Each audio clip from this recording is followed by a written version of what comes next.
So I've been wanting to make this video for a while now. I've been getting a lot of questions about shed hunting, where to go, what to look for, and things like that. So hopefully throughout this video I can clear some of those questions up and help you guys have a better shed season this spring. I put a lot of miles on my feet last year and I found all these antlers in 2019, and it helped me in the next fall during archery season to find a ton of deer. I had the best archery season ever, seen a ton of bucks, passing a lot of bucks up, and just learning a lot more about deer just by shed hunting. Hopefully everybody could take something from this video to make you a better deer hunter. I'm not an expert by any means by shed hunting or deer hunting, but I did learn a lot this year and I want to pass that to everybody else, and hopefully you guys can learn something too. I also have an announcement I'd like to make at the end of this video, something I'd like to really share with you guys I'm really excited about, so stick around for that. So just to give a little background of types of areas that I shed hunt, and it's just public land, Pennsylvania, and just mountainous, hilly terrain. A lot of thick mountain laurel, a lot of oaks, not a lot of fields. I don't have the luxury of a lot of cornfields or grass fields or anything like that. So I'm basically just looking through the woods. So probably the most common question I get asked is, where do I find most of my sheds? Like what types of areas, and where do I like to look for sheds? So like I said, I'm in mountainous terrain, hilly terrain, so the first thing I'll do is pull out a topographical map of the area. I'll find the south-facing hillsides in an area, and I'll just go and look through those really hard. So the reason I say south-facing hillsides, south-facing mountainsides, and this is where I kind of sound a little smart, but don't let me lead you wrong there. So the Earth is on an axis, and in the winter time, the sun will rise in the southeast, travel across the south part of the sky, and set in the southwest.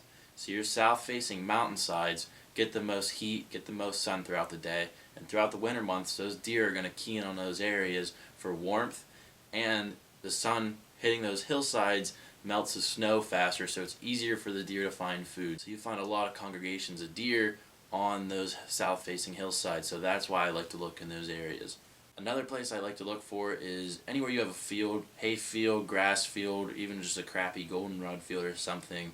Like I said, I don't have luxury to very many of those being in the big woods and public land, but the very few places that I shed hunt that have a field, just hit the trails between the field and the bedding areas. That's how I found these sheds, the biggest ones from last season.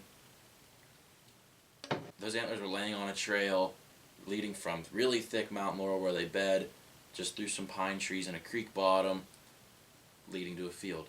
The next biggest antler I found last year, this was in a crappy goldenrod field, and I also found a couple other antlers just in some little crappy fields in the woods. And then the next biggest antler, this was leading from a cut cornfield to bedding area on a trail. So find the fields, following the trails from the field to the bedding, always a great place to look. I do find quite a few antlers there. Another place I like to look for antlers where people wouldn't really think is right off the roads. And the reason I think right off the roads is good is throughout the hunting seasons in the fall and the winter months, the deer are really pushed away from the roads and major parking areas, and they're out depleting their food sources out farther away from the roads. So when the winter months roll around, the only food they have left really is right along the roadside. So I know me, my buddy Jimmy, and Wade, we've found a lot of sheds right along the roadside, and the only reason I can think of that is because they just depleted their food sources off the roads, and they're just congregating the roadside. So it can be a great place to look. Another great place I really like to look is on mountain points, especially the south-facing mountain points. And what I mean by a mountain point is you have a hillside that comes this way and one that comes this way, and it makes a point. And typically on that point, as it goes down the hill, there's going to be benches. Just in my experience of shed hunting and hunting the mountains, when you find those benches that come down a point, that's almost guaranteed there's deer bedding on it almost every single time. So it's a great place to look for sheds, and I know the reason they like to bed on those points is because it offers such an easy escape for them to get out if they're in danger. They can just dip down to one side of the mountain or the other, and it's just a really good place to look for sheds. This was a match set that I found on a mountain point, bedded down. You could see his bed, and they were laying in the bed. And this one was at the very top of a mountain. I followed the point up, and this was laying at the very top. And the final area I really like to look in is pretty thick pine tree patches. The deer like to use those to get out of the wind, and it helps them keep a little warmer. And typically there's just less snow cover underneath pine trees, so it's easy for the deer to get out of the snow, maybe find some food if there's oak trees mixed in with the pine trees. But mostly just to get out of the wind is what I think they like to use the pine trees for. Also protection from hunters or any danger. So I'll go through those again. South-facing hillsides, south-facing mountainsides, south-facing mountain points, pine tree patches, along roadways, and then cut cornfields or hay fields, the trails in between the bedding and the hay field, all great places to look. Those are my 5 favorite places to look for sure. Another common question I get asked is what time of year do I like to look for sheds? Personally, if there's no snow on the ground from January to the beginning of April, I'm probably looking for sheds.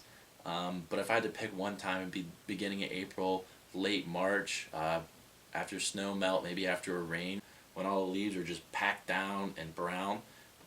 That'd probably be my favorite time to go out because all the bucks have dropped by then. But if you have free time throughout January, February, that's a great time to look as well because you can find ones from last year. Bucks drop in December. You never know what you'll find. Another thing I'd like to do sometimes is just go out with a spotlight at night, try to look for some deer in the fields, try to find some bucks. Typically, they'll get into a routine throughout the winter months and just pretty much do the same thing day in, day out when it's cold. They're just going bedding to food. That's the only thing they're really focused on this time of year. So if you go out spotlighting, you find some bucks, then you can just pretty much keep tabs on them weekly or every other day and see when they lose their antlers and then just go in there and get them. And then finally, what it just really comes down to is just putting your boots on the ground and walking a ton. Like I said, I found all these antlers in 2019, but behind the scenes, I did a ton of walking. I bet I put close to 120 miles on my feet just to find these antlers. And I've been shed hunting, I don't know, 6-7 years now maybe. And each year before, I probably found 2-3 antlers a season. And I'd walk maybe 40-50 miles during those time spans, find 2 or 3 antlers. But it wasn't until I put everything together, looking in the areas where I already mentioned, where I started finding a lot of sheds. So key in on those areas and just put a lot of feet on the miles, as Wade says. Just gotta get some feet on your miles if you're gonna find any. Feet on your miles. and you're gonna find some sheds. But I think I touched on everything I wanted to, so if you guys think I missed anything, just drop a comment. I'll try to answer it the best I can. And I hope you guys learned something throughout this video. I told you basically all I know about shed hunting, but if you have any questions, feel free to ask them below. The announcement I'd like to share with you guys is that I accepted a position working with salmon in Alaska. I start in mid-February and I'll be there throughout most of the year. And where I'm going is really remote. I won't have any cell phone service for most part, and I definitely won't be able to upload any videos throughout most of this year. I'm going to be taking the camera with me. I'm going to be fishing as much as I possibly can in Alaska and filming everything. So hopefully I'll be coming back with a ton of videos to share with you next fall. And then just in time for deer season, I'll be back around getting some deer footage. But it's always been a dream of mine to go to Alaska and just experience it up there and live and work. So that's what I'm doing. So I do apologize. I won't be uploading a lot of videos this year, but kind of just want to go experience that for myself. And I'll be coming back with some more videos in the fall. Thank you to everybody for the growth and support over the few years. It's meant so much to me to have so much positive feedback on the videos. You have no idea. And if you haven't got a Hardway Outdoors shirt yet and you want one, try to order before mid-February before I leave. Thank you guys for watching. Have a good one.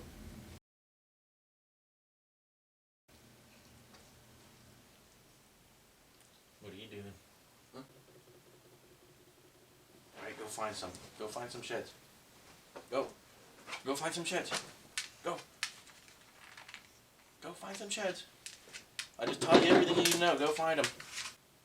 Chris is calling me. What up? Yo. Yo. You're on Hardway Outdoors right now. What'd you say? You're on Hardway Outdoors right now. Yeah. What are you doing on Hardway Outdoors? I'm making a shed hunting tip video. Oh yeah? Yeah. That's fun. You're on it. So what you want to do is you want to go and walk in the woods and look on the ground. And then you might want to walk in the woods and look on the ground over there. You know what? I'm just gonna use that footage. Alright, thank you. Yep. We got shed hunting expert Chris Tanzos on the phone here today. Chris, how many sheds you fly in your life? One. One. So you're definitely above advanced. You know. I'd say so. I'd say so. Yeah, no, I think. Yeah. You're definitely not a novice. No.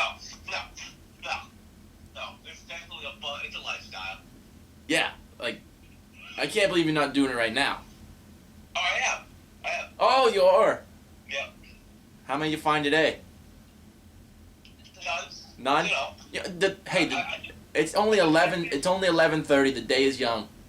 I do catch and release. You know, a lot of times, for me, it's not even about like the picture or about owning the antler. It's just about finding it. So, you know, I see it. I'm like, I respect your distance, dude. You know, raccoons gotta eat. Hey, porcupines gotta eat too. Porcupines gotta eat, and you know what? That's a big food source for them. I'm not taking that away.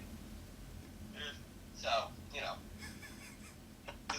God forbid, if I were to collect every shed I had, I don't think I'd be able to, like, fit sheds anywhere.